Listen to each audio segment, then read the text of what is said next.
Hello and welcome, everyone. Welcome to Thoughtful Climate. My guest today is Jill Valdez Horwood, who serves as the Climate Chief and Resilience Officer of Massport, which owns and operates Logan Airport and four other critical passenger and freight facilities in Massachusetts. As many of you listeners know, here on Thoughtful Climate, we highlight experts, pioneers, and practitioners from a variety of existing and emerging climate tech sectors, as well as subject matter experts who can provide insights into the broader economic, social, and technological dynamics shaping the climate tech industry and often inform MassCEC's approach to a rapidly shifting industry landscape. So today we're talking about Massport's ambitious net zero by 2031 climate plan. And before I jump to Jill, a bit about why I'm focusing our dialogue today on Massport. Most people associate Massport with Logan Airport, Boston's international and the region's largest airport.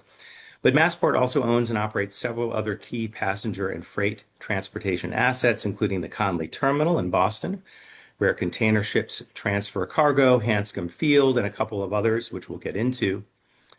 And applying an energy and emissions lens to these facilities taken together, they include such a wide variety of energy needs. You've got buildings of all shapes and sizes, aircraft, medium and heavy duty vehicles, ground service equipment, container ship gantry cranes, cruise ships, and so on. And then, of course, you have thousands of passengers arriving and departing Logan every day in private vehicles via the MBTA, via TNCs, Uber and Lyft by boat, and thousands of employees doing the same and all of their associated emissions. So this seems like an enormous challenge, Jill, but also an incredible opportunity to experiment with a variety of decarbonization approaches that can be replicated by universities, military bases, and other large campus facilities with complex, multifaceted energy and resource management challenges. So is that the way, this is a relatively new position, right, Jill? Is that kind of the way that you view this challenge? Yeah.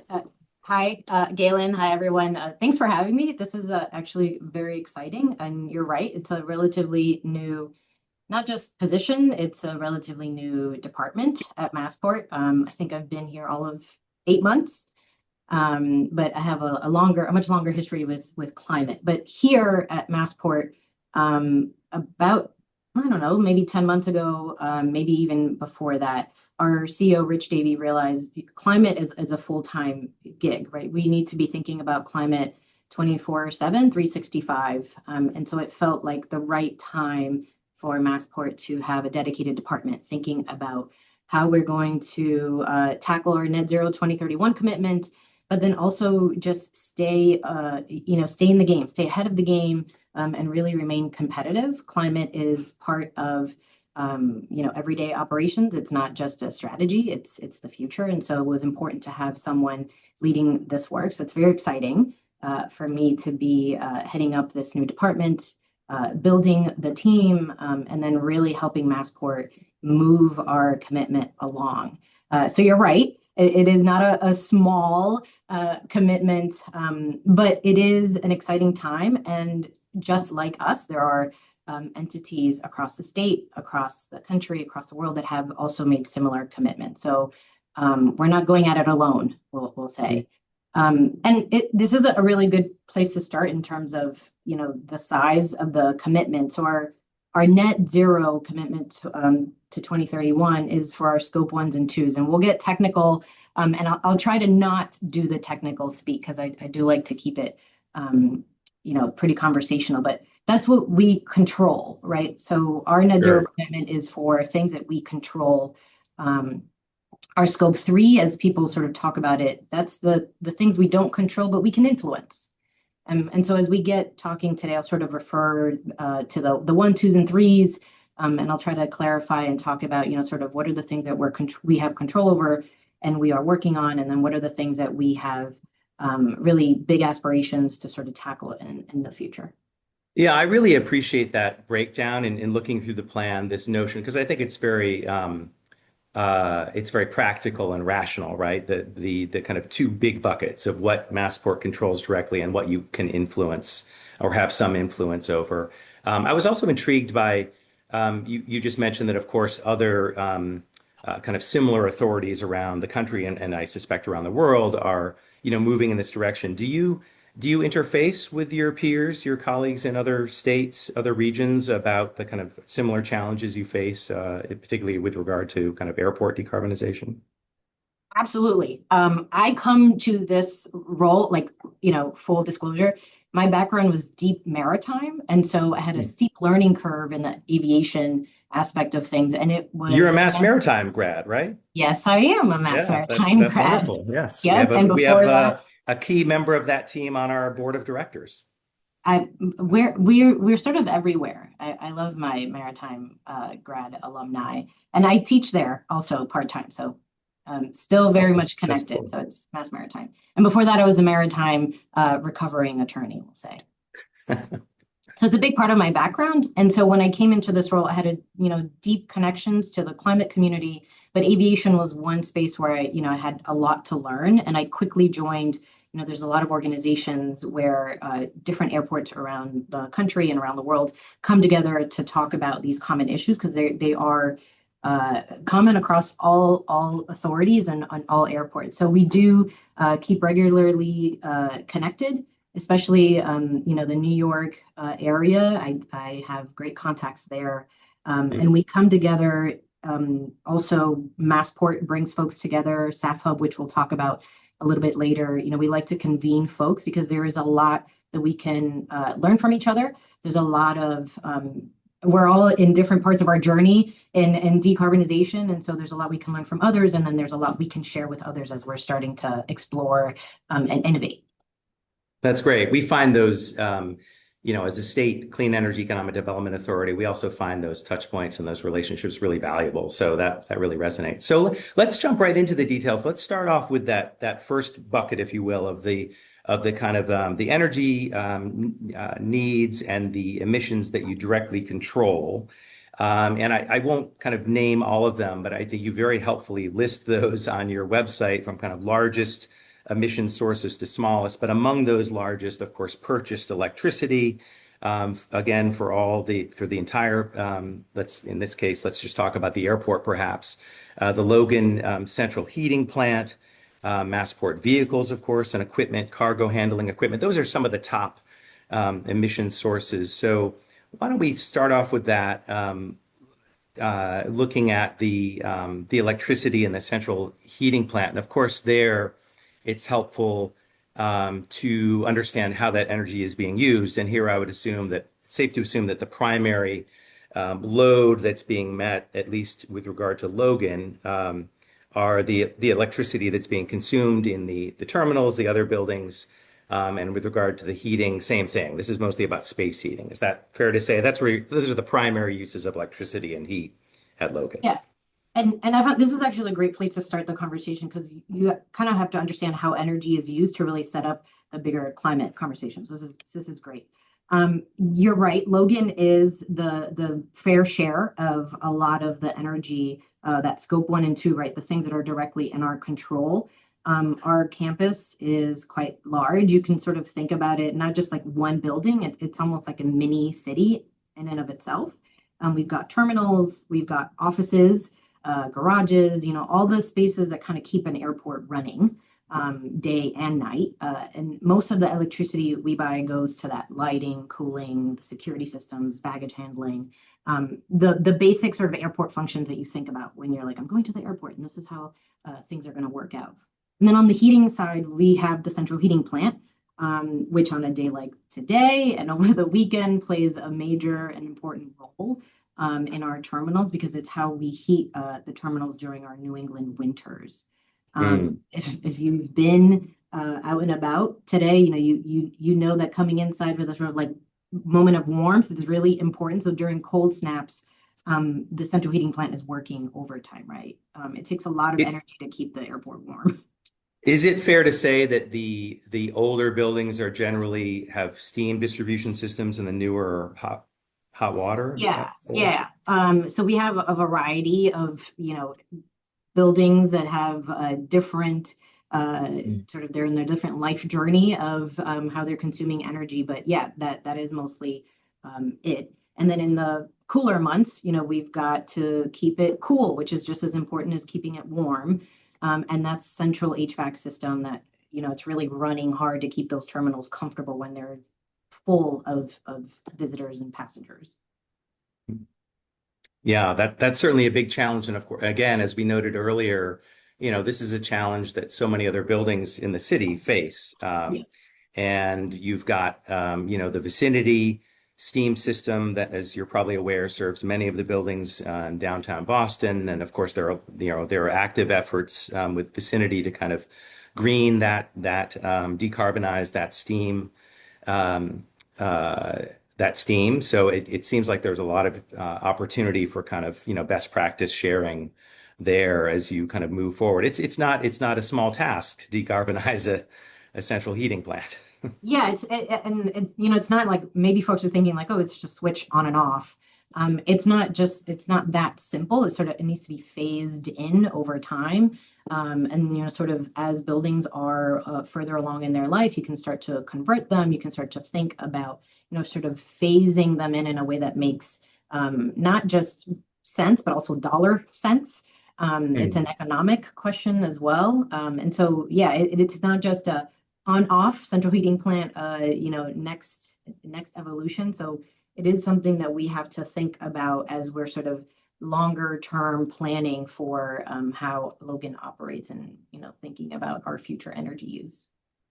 I'm aware that there are some, I would say, kind of preliminary conversations around, new alternatives for to heat and cool, many buildings in Boston. Also aware of the ocean-based cooling that is deployed at UMass Boston. And I'm wondering if that is kind of on the radar as far as something to explore. Of course, Massport is surrounded by ocean. Yeah, Boston Harbor. It all of the, sort of part of our title is the Climate Innovation and Resilience Office. So innovation is a big piece of what we're trying to make one of the center cores of our culture here in the department and then at Massport. So certainly talking to folks that are on the cutting edge. MassCEC has been phenomenal, by the way, connecting us with folks that are really thinking next gen. And we're not writing anything off, right? Like everything's on the table in terms of like, Mm. how are we thinking about new technologies, new ways of incorporating that into the way we operate? Pilots are hopefully going to be a bigger part of that in the future. And so we have a lot of research behind the scenes.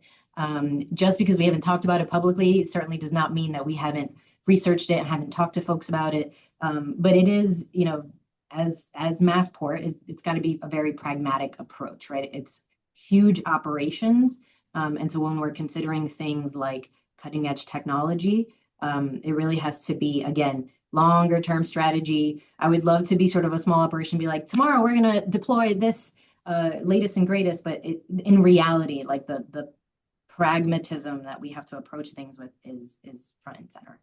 Absolutely right. You've got to be up, 24/7, 365. But that said, it's Yeah. wonderful I think it's a credit to Massport that your position was created and that you're thinking about these things, because that's where we all are, with regard to decarbonizing our larger, older buildings, and newer buildings. And, it's wonderful to have, an anchor load, if you will, as large as Massport at that table to help move that conversation forward. So we do appreciate that.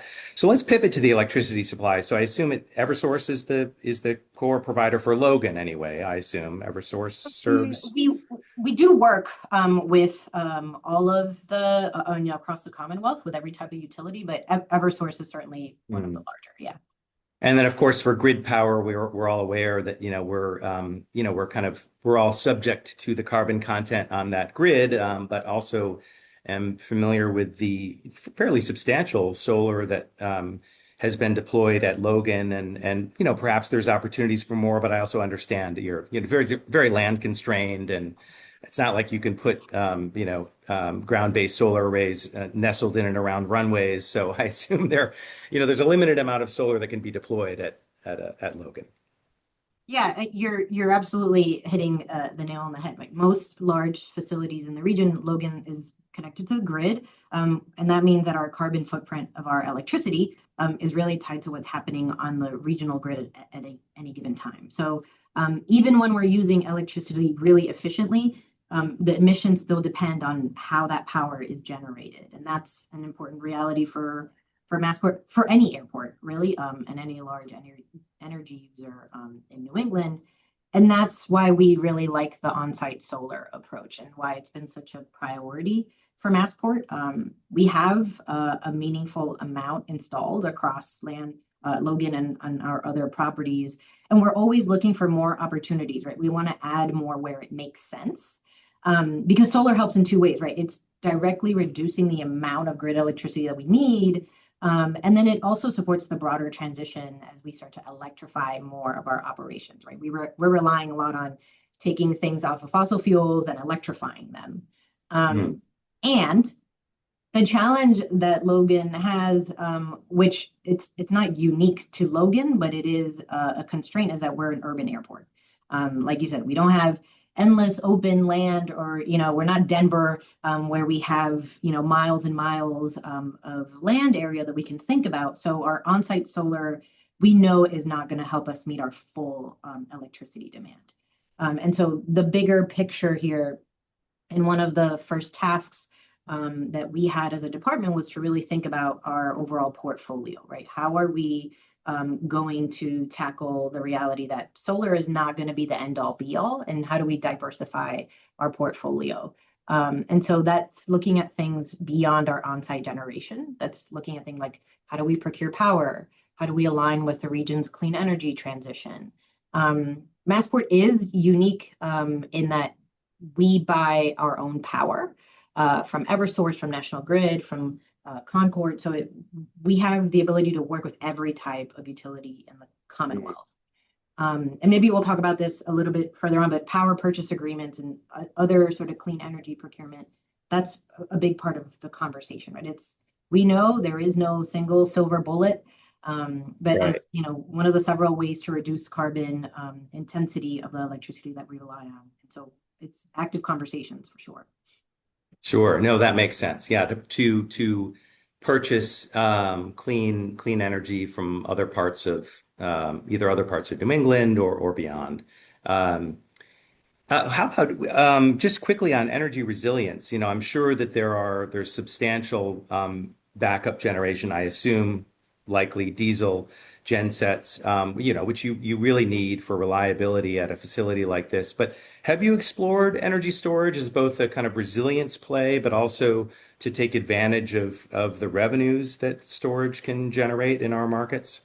Yeah, so we have in addition to just a great team, we have great consultants that are helping us think through that, right? So we're looking at battery storage. Like I said before, there's a lot of things we're researching behind the scenes before we sort of come out Mm. and take a position.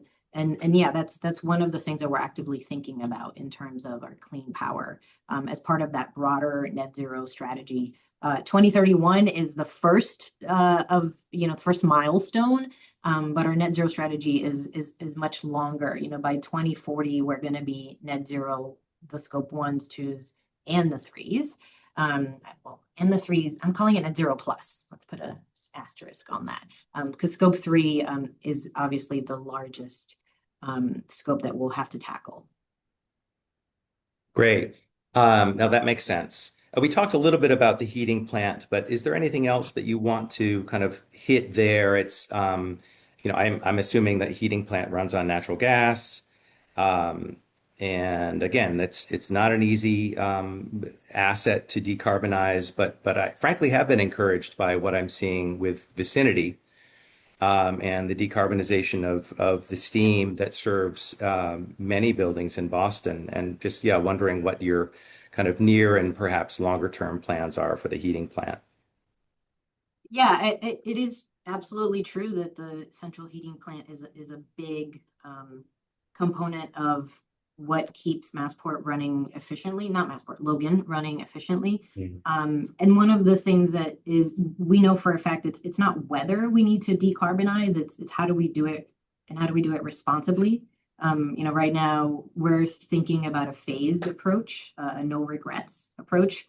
We want to improve efficiency for planning for future flexibility, making sure that whatever decisions we're making today don't block, sort of cleaner options for tomorrow. But one of the real realities is we have to maintain continuous operations. And so managing the risk of that and ensuring that passengers, you don't really ever want to have the passengers feel the difference, right? It's sort of like, one of the things is if you don't notice it, we're doing our job. And so it's less, again, about that sort of like, how are we going to do the big switch? And more Mm. about the thoughtful sequencing over time. And one of the critical components of our department being established is we are cross-cutting. So we work with capital programs, we work with aviation, we work with maritime, and try to connect strategies so that the sequencing makes sense. And it's, sort of really well thought out and it's incorporated into how we're thinking about the next 10 years of our strategic plan and even beyond that. Sure. I'm aware that you recently joined the Green Ribbon Commission, which is wonderful, that Massport joined and I'm mentioning that simply because I'm aware of efforts, particularly at Harvard, to begin to think about, this very, again, tricky transition where you've got a lot of old, beautiful Yeah. buildings, but that are steam based, a steam system.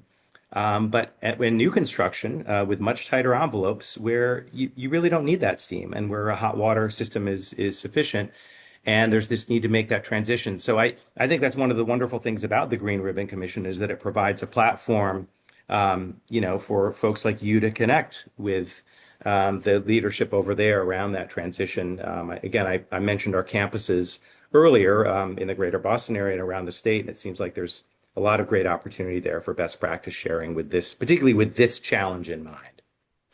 Yeah, I'm excited that Massport is now part of the Green Ribbon Commission. I've been involved in some form or fashion with the GRC since its beginnings, and so it's nice to come into this role and to be able to continue to tap into sort of the wealth of knowledge, research, and convening that the GRC brings together. It's sort of like being amongst friends, and then all sort of trying to tackle big challenges together. Going back to your earlier question about how do you stay connected, that's one of the best ways to stay connected, right, is to tap into those networks. And that's also how we stay on top of what are folks thinking, what are others doing that is cutting edge.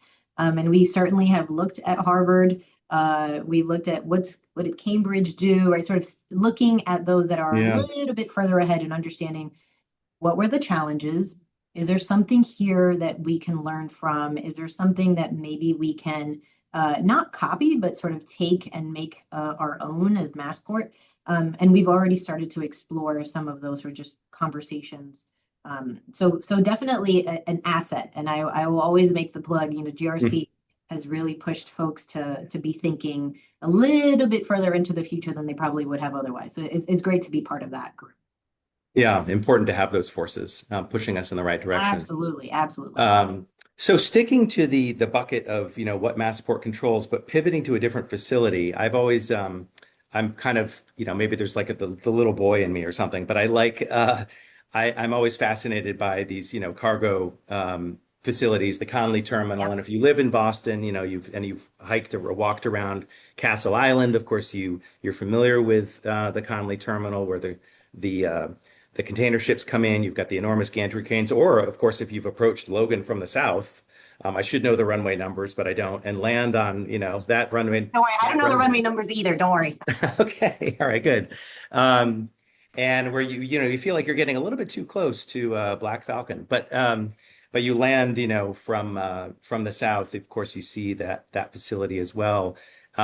So the cargo handling equipment, right? Those are very powerful. They need to lift these enormous containers and run, for long hours. So I'd love to hear about the plans there. What are the kind of approaches?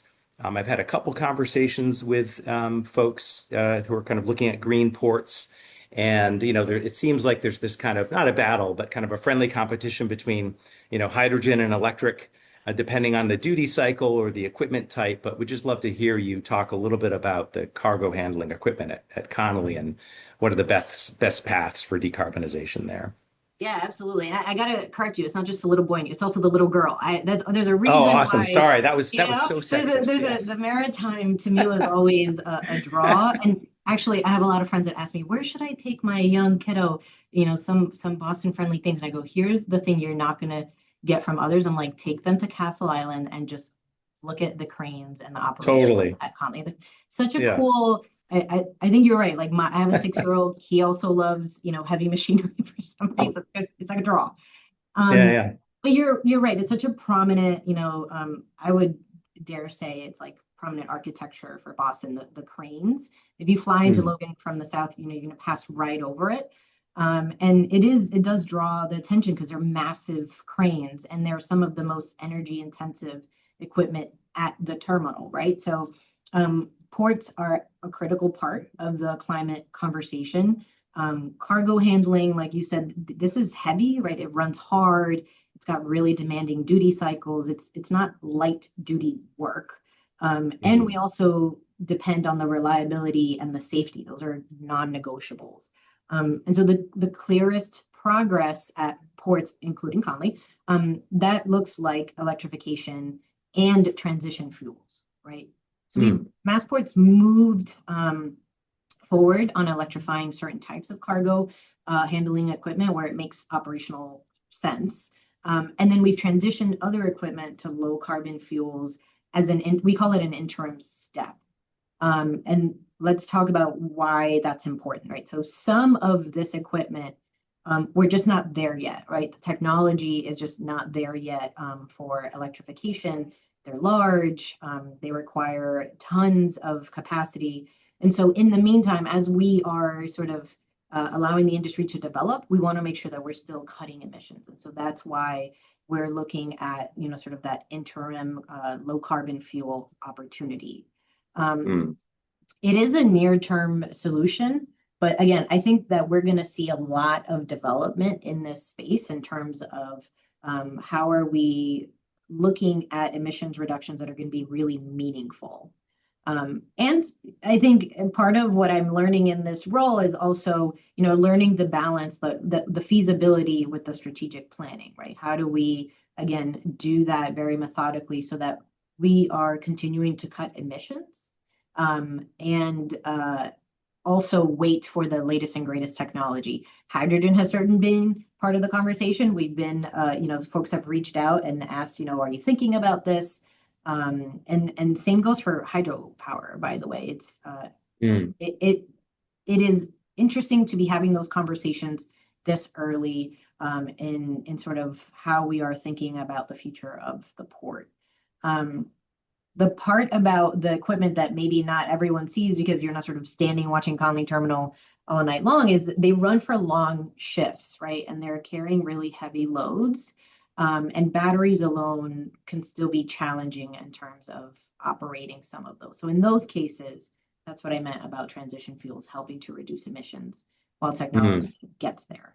Um, You just quickly on that, Jill. Sorry to interrupt, but and you may not know the numbers off the top of your head, but there again, I'm kind of interested in, the extent to which, and maybe it's again something you'll study, but yeah, pairing those. Well, I guess I have two questions. One is pairing those increases in electric loads with energy storage as yep. a way to kind of address the kind of duty cycle challenges, but also were there or are there, do you anticipate that there will be substantial needs to upgrade the distribution system or that Eversource will need to upgrade the distribution system to accommodate electrification at Conley? Because of course that also becomes, I think a lot of people don't assume this. They may think, oh, why aren't they just electrifying overnight? Well, it's because you need the adequate grid power. Yeah, and this is a great, sort of plug for work that my team is currently doing. So, in order to kind of get a sense of where can we get the most emissions for our buck, I guess is a way to Mm, emissions reduction for our buck. We want to create a baseline. So we have a maritime GHG emissions inventory that is looking at sort of all of the operations in the terminal, and then also at the cruise port, and trying to get a better sense of what's the usage, sort of when is it peak? What does it look like? Because you're right, it's not just about, and I'm sure you're going to ask me next about shore power, but it's not just right. about, sort of putting in that piece, it's also thinking about the overall port infrastructure, the layout, the power, the charging. And I, as we start to put these things into place, you have to be really careful not to lock ourselves out of better solutions in the future. And so it's the balance of how do we work toward reducing those emissions. So the inventory, I think, is a critical first step to understand where can we do the most in this moment, right? Short-term solution, but then also helping us understand longer term, looking into the future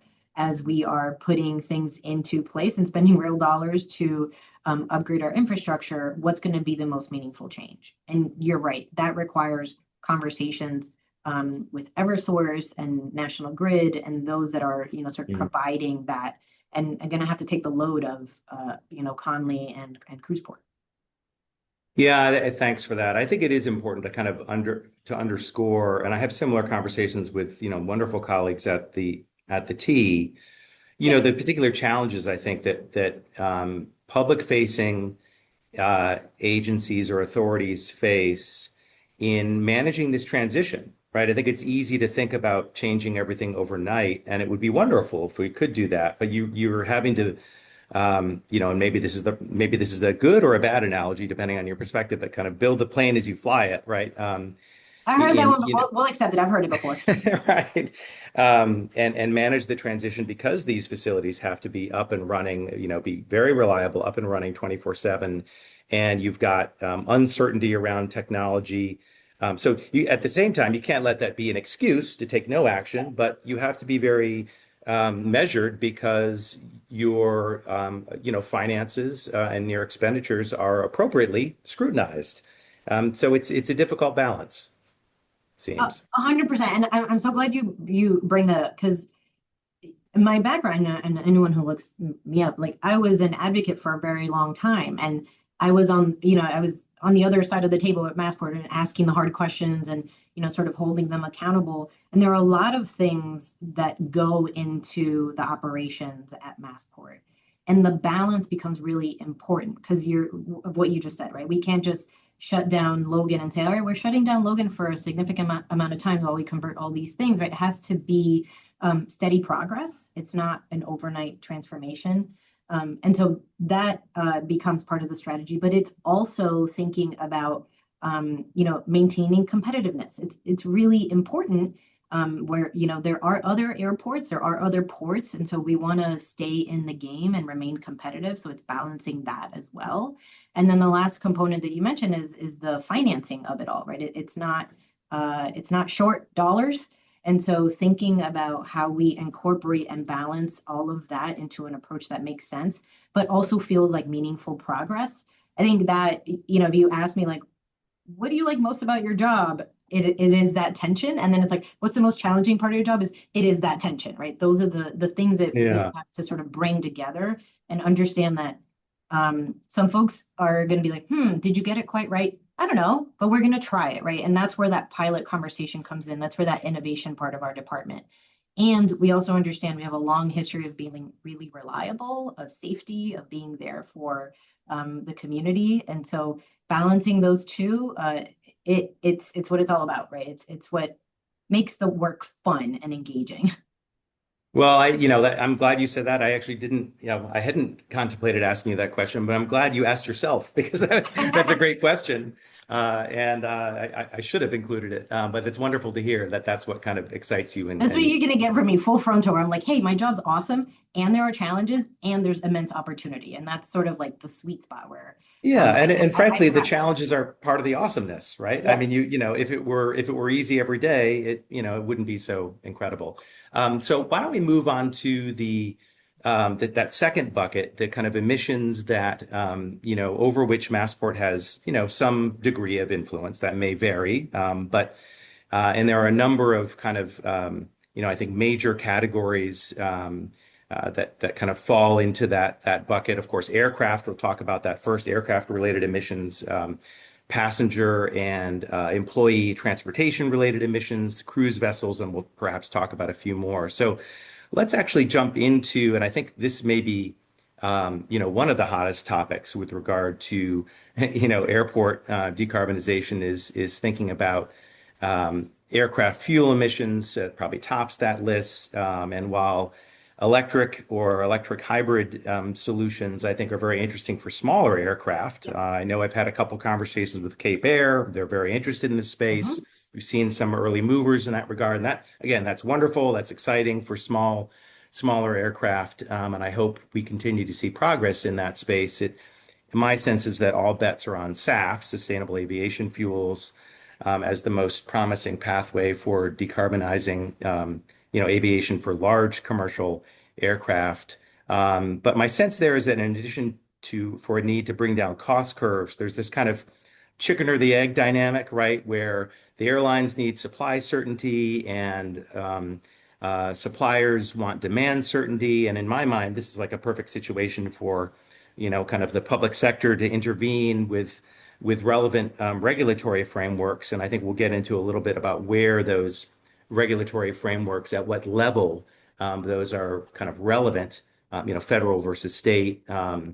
So is that your sense of kind of the kind of overall context of where we are with SAFs? And I'd love to hear about where the EU is in all of this. It seems like they're really kind of pushing the world forward, frankly, on SAF adoption. Yeah, you're right. It's a hot topic. I thought you're this is the hard hitting questions, right? But SAF, there's a reason why SAF is such a hot topic in this moment. So most of the climate impact that's tied to an airport, it's not the terminal, it's all the fun stuff we just talked about. That's about 12%. There's a huge percentage that comes from the fuel that's burned, once the planes are pushing back from the gate. And so that's, I think, what's leading to why SAF is such a hot topic in the moment, because it's a central part of any serious decarbonization plan. You're right about, yes, smaller planes may, be electric, but the large, passenger planes that you take to Puerto Rico or to Denver, that's not going to be electrified. And so there comes the chicken or egg dynamic that you're talking about. The airlines, they want the confidence that SAF supply is going to grow before they sort of commit at scale. You've got fuel producers that want the demand guarantees before they build, new capacity. And then you have regulators that are trying to understand and, sort of come up with something before the market can deliver it reliably and affordably, right? So it's sort of like everyone is having these conversations. Massport has been convening the New England Regional SAF Hub. There's a page on our website if folks want to learn more.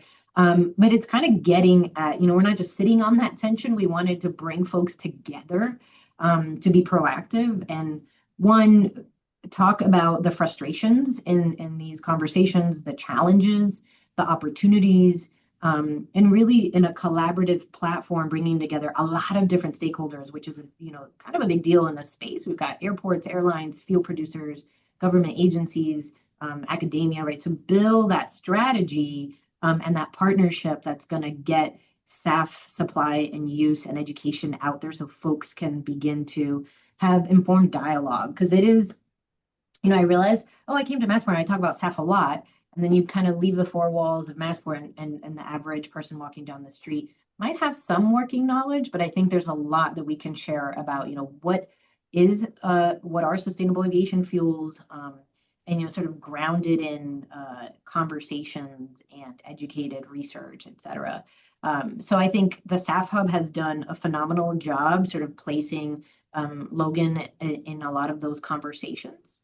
Mm. And it was one of the things that actually resulted from a cross-agency report that we released shortly after I joined Massport, which had, sort of talking about how do we grow a SAF ecosystem, including, maybe some policy frameworks, some regional alliances, and I think there's a lot of conversations about tax incentives. There's other states that have tried and it's worked for them, and we're seeing some real movement. And so we're in the stage of figuring out how do we bring SAF to New England? What does that look like? Let's understand how others are thriving, but also being challenged. And you're right about Europe. They're sort of they are further along in the conversation about SAF and their requirements, which is good in that it's really sending strong policy signals that can Mm, help sort of scale our market. The U.S. approach is we're more incentive based and market driven, which means stuff, efforts like the SAF Hub are really going to be key in sort of getting that momentum coordinated. mm, But yeah, you're right. Sort of airplanes don't stop halfway when they're crossing the pond. And so things that are happening in Europe in terms of, sort of SAF conversations, those are going to make their way here. And so we're excited to be sort of in the middle of that dialogue through the SAF Hub. But you're right. It's currently that chicken or egg relationship that you described that is mm. very accurate. So how does this may be a really basic, elementary question, but so how does that work with regard? Yes, of course they're not fueling midair, although we have, military aircraft that can do that. But Yes. how does that work? Does the EU? My understanding is that it's an incremental SAF mandate in the EU, so kind of gradually increasing the percentage, I will assume, of SAFs that must be used. Is that relative to only to flights within EU airspace? What happens when aircraft are moving between continents? They're no longer subject to the SAF. Like, how does this all work, Jill? Walk us I through knew you were this. going to ask me. I knew you were going to ask me a super detailed question that I was going to have to say. You know what? My colleague Flavio is the perfect person to ask this question Oh, to. Flavia. Okay. I'm happy Flavio to, Leo, yeah, Flavio is our fearless leader in the SAF Hub. He's been doing this work. I don't want to put his years out there, but a very long time. And I'm happy to offer more detail about that through Flavio. I don't want to put out there and then someone say, well, Jill actually got this not quite right. So if folks are really interested, I'm happy to offer some of that. That's fine. And so maybe I'll just pivot to something else that's related, Perfect. which is Um, are we really talking about the need for federal action here? Obviously, we're seeing a massive retreat in energy transition and climate leadership at the federal level, which is awful. But Yeah. one would think that given that many aircraft flights are it's interstate commerce, it's Yeah. across state lines. It seems like an appropriate area for federal intervention and leadership. But in the absence of that, you've mentioned state level tax credits. Is that how you see this moving forward, at least in the short term? Is kind of state level inducements to encourage SAF adoption? Yeah, it's a to say a tense moment is an understatement. But you're I think what we're seeing, and it's not just about staff, I think this is sort of across the board when you're thinking about policies and strategies, but because we're talking about staff, we'll stick with that. But there's federal provisions, there's tax credits for producers of SAF, dollars per gallon that can help make SAF more cost competitive with conventional jet fuel. So that has been a meaningful piece of federal action, so not to discredit that at all. But one of the things that we are obviously going to have to lean heavier on is, sort of what are we doing regionally and sort of at the state level, because that seems to be a more, sort of concrete, near term look or pivot in the absence of, sort of larger incentives. And we've seen, I mentioned, there have been some state policies. Illinois has been really at the forefront, Minnesota as well. They've passed some SAF tax credits, airline incentives, and that's really kind of helping to stimulate the conversation. And it's an indicator that state level actions can actually shift behavior. So in a situation where federal policy might still be maturing, that becomes a really important component of sort of continuing the forward progress. And I say that for staff, but I think we can talk about, sort of that I think applies across all policy conversations currently. Yeah, no, that's helpful. That's good to know. I mean, it's also worth just noting for you may be aware of this, but perhaps some folks joining today that there are a number of Massachusetts-based innovators that are working on SAF solutions, Yes. spinning out of our academic institutions. So we're very proud of that, and MassCEC has supported a number of those companies and Yes. those technologies. So, that's exciting. It's not only is it a great opportunity to decarbonize aviation, but I would call it a kind of a strong suit among many within the climate tech industry here in Mass. Um, Yeah, absolutely. I think Boston is an exciting place for especially those conversations and Massachusetts at large. Like our education economy is so phenomenal that we, in our own backyard, right, we can tap into a handful of folks that are really thinking about climate tech in the next gen, which is it's a good place to be. yeah. Um, so why don't we switch over to another, and I think this is perhaps an emissions source that maybe a lot of people think about just because so many people come and go from Logan, which is the emissions associated with passengers, and I assume that a substantially smaller percentage related to Massport employees, but whether that's all different modes, right? MBTA, maybe that's the Silver Line, maybe it's one of the boats, and then of course via private vehicle, via Uber or Lyft. So yeah, I would love to hear kind of what Massport has done to kind of encourage electrification of those modes of transportation. Sure. And those that know me know I have a long commute to get to work every day.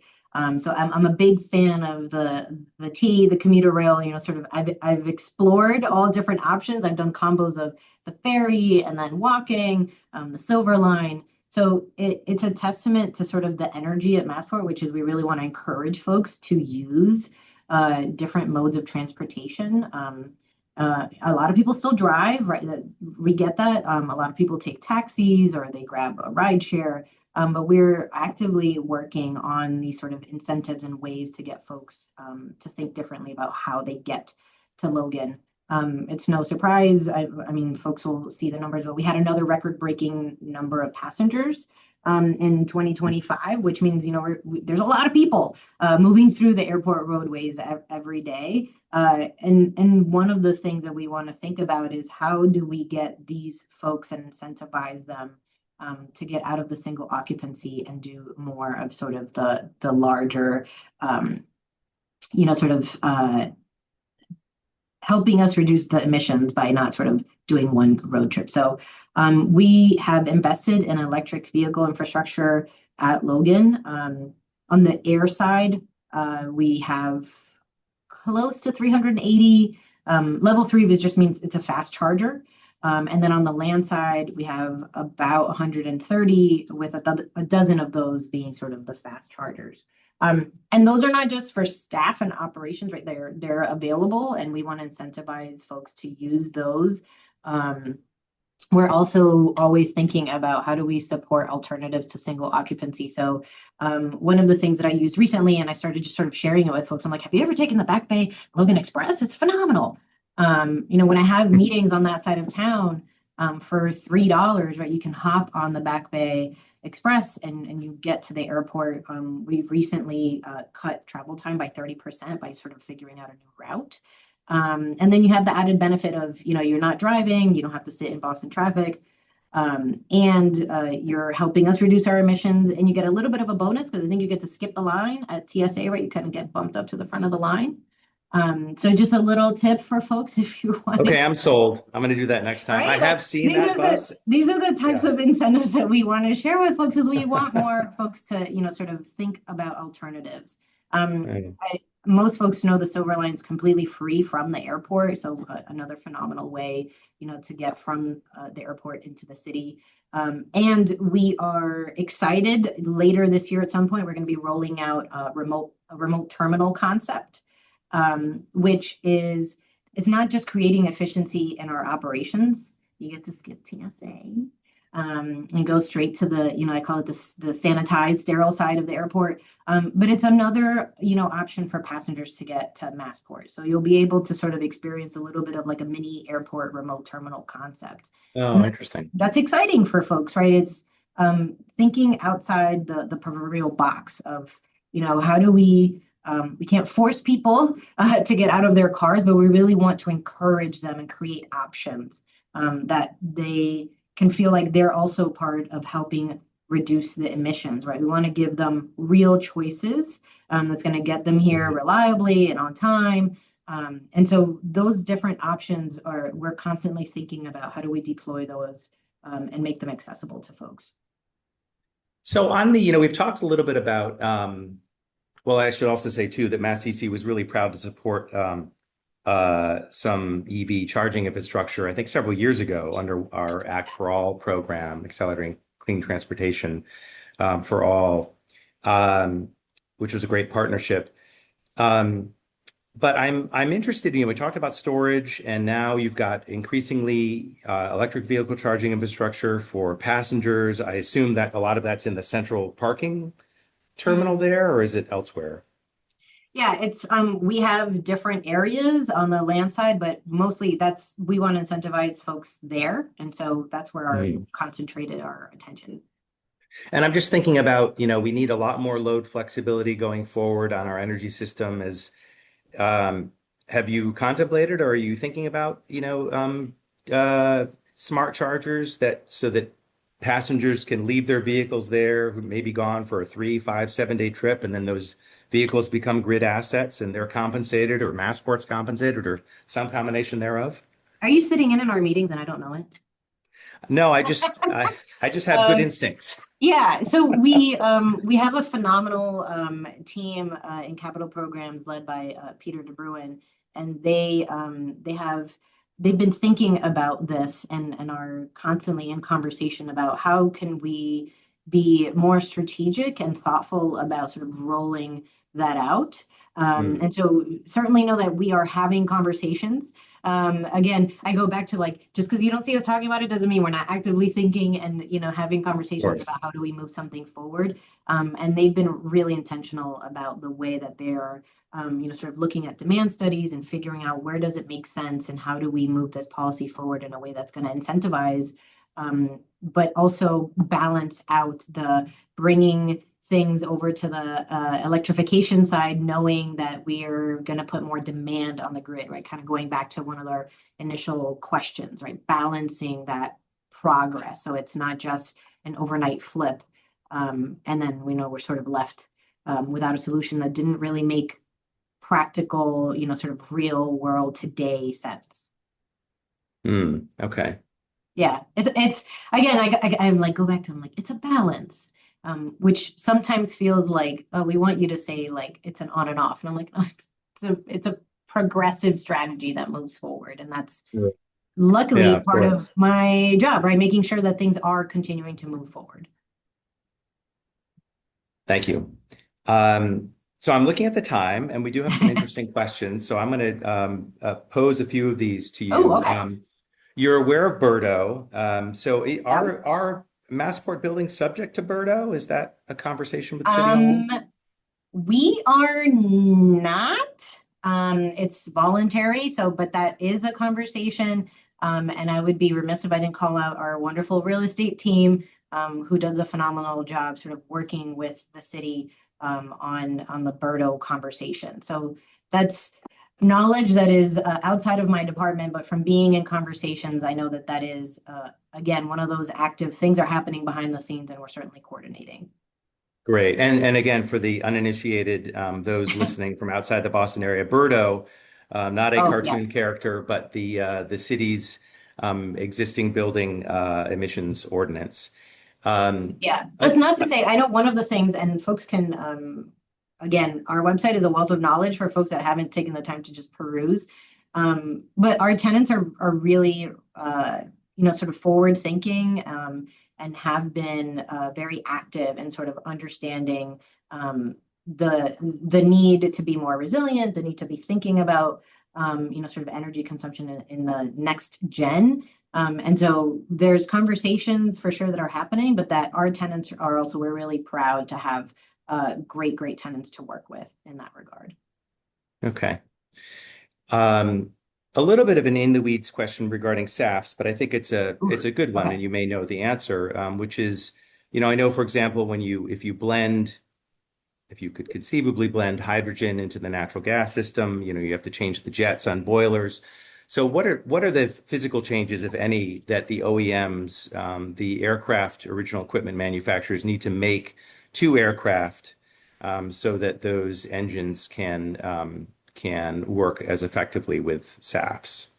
I'm gonna go out. Here's my lawyer asterisk. I am not an expert in any of, yeah, I'm not an engineer, although my parents really wanted me to be. But it's a drop-in.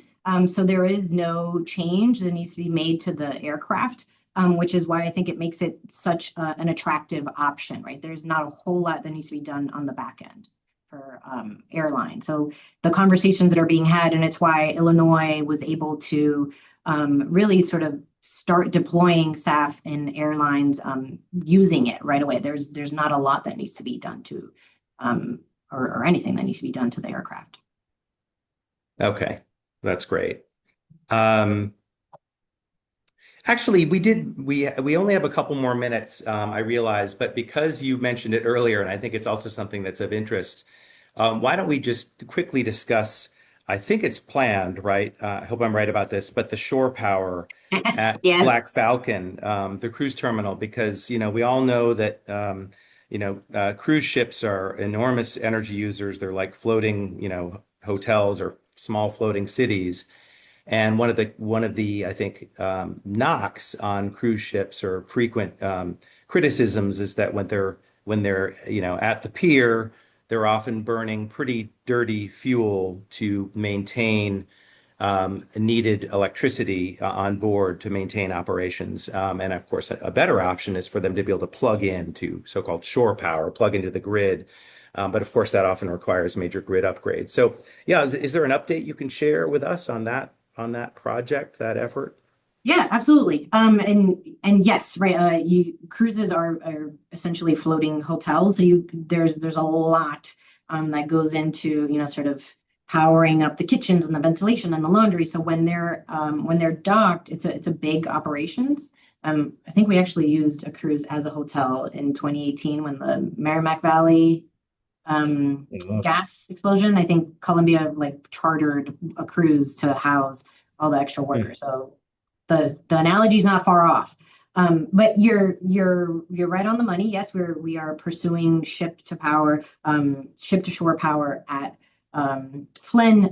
We've made that public as a real major investment, and we have plans to install shore power at two of the areas with a target to have it in place by the end of the decade, so 2029, not too far. Um, and the thing about sort of being in this space in the moment is seeing the signals from the industry. They're sort of heading in that way. There's places that are a little bit further along. But we've done the homework and we kind of realized that 80% of the ships that are currently serving Boston can plug into shore power or use some kind of like an alternative low carbon tech. And so it's a real potential solution that is in the near future. And that's something that we certainly are very excited to continue to explore. There are challenges, though, right? You mentioned shore power needs some serious electrical capacity. So it's not like adding a few chargers is going to get us Right. there. It can require some real upgrades, new equipment, careful design. And so that, again, balancing seeing the signals from the industry, but then also understanding what are the current challenges. And then we've got to build while we're still operating, right? So it's the same, goes back to Logan, right? You can't just shut it down and say, well, when we come back in 2029, everything will be great. So we have to phase things. There's safety planning that goes into that, tight coordination, cruise schedules. Cruising is huge. It's grown a whole lot. And we understand that it's going to continue to grow as folks really sort of embrace the cruising industry. Not every ship is going to be equipped, but we certainly want to be ready for that moment. Mm. Wonderful. Well, thanks. I'm sure everyone appreciated that update, particularly those of us who live in the Boston area. Absolutely. Yeah. So thank you, Jill. This has been a really fascinating conversation. I'm glad we touched on this, several times on this kind of both underscoring, I think, the leadership, and I should say, just on a personal level, having lived in Boston now for well over 20 years, I've seen the new build, but also the transition and all the efforts made at Massport. And at the same time, who someone who works in this space, and you and I are both climate chiefs, right? We both always are thinking about what's next and how can we push the envelope and how can we continue to accelerate progress. And so I appreciate that you are there, pushing forward on a lot of these areas where we still have opportunity for more progress. So really enjoyed the Yeah. conversation. It's been great. Me too. Thank you for the platform. If folks want to learn more, I mean, there's only an hour. We could talk about electric ground service equipment, all these other things. So, if folks are interested, honestly, you can reach out directly to me. But also our Massport website is a wealth of knowledge, and I'm sure you're going to follow up with your viewers who had questions. And happy to follow up on that as well. Great. Well, and I also want to acknowledge my wonderful colleague Shayla Brown-Petty, who helps Yes. produce Thoughtful Climate. And if you don't want to miss future episodes, just jump on the MassCEC website, and there's an opportunity to sign up there for a variety of our electronic communications. So thanks to everyone who tuned in today, and thanks again, Jill, for a great conversation. Enjoy the rest of your day. Thanks so much. Bye. All right. Bye all.